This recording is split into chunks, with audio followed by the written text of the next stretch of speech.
जिस समय भगवान राघवेंद्र सरकार और रावण के बीच युद्ध का अंतिम चरण चल रहा था, प्रभु बाण पर बाण छोड़ते हैं। रावण की शीश और भुजाएं कट करके गिर जाती हैं, किंतु नवीन शीश और भुजाएं निकल आती हैं।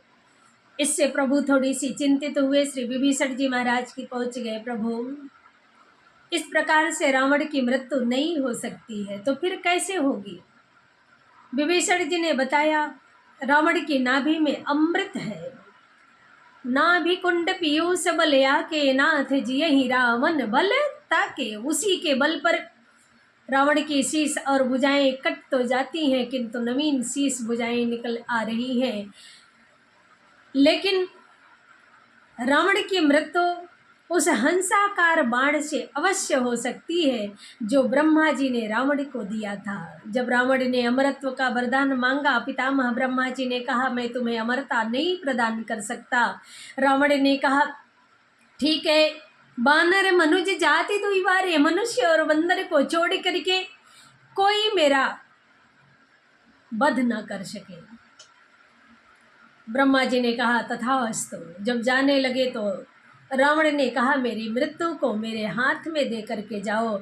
उस समय पितामह ब्रह्मा जी ने रावण को एक हंसाकार बाण दिया था। वो बाण रावण अपने कक्ष में सुरक्षित रखा है, किसी को पता नहीं है। श्री हनुमान जी महाराज सीधे लंका पहुंच गए और मंदोदरी के कक्ष में जाकर के मंदोदरी को भ्रमित किया और भ्रमित करके उस बाण का पता लगाते हैं।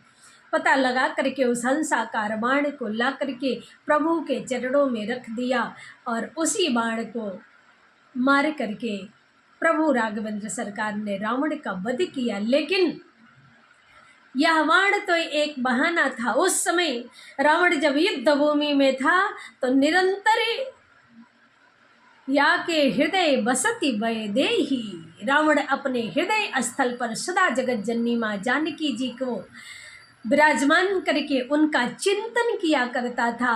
प्रभु ने सोचा, मैं रावण के हृदय स्थल पर बाण का प्रहार कैसे करूँगा, तो मेरी आह्लादिनी श्री किशोरी विराजमान है।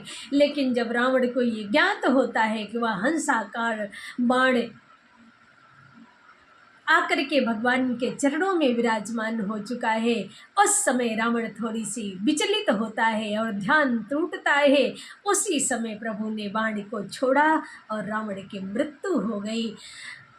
अधर्म पर विजय प्राप्त करके भगवान राघवेंद्र सरकार ने धर्म की पताका को, ध्वजा को फहरा दिया।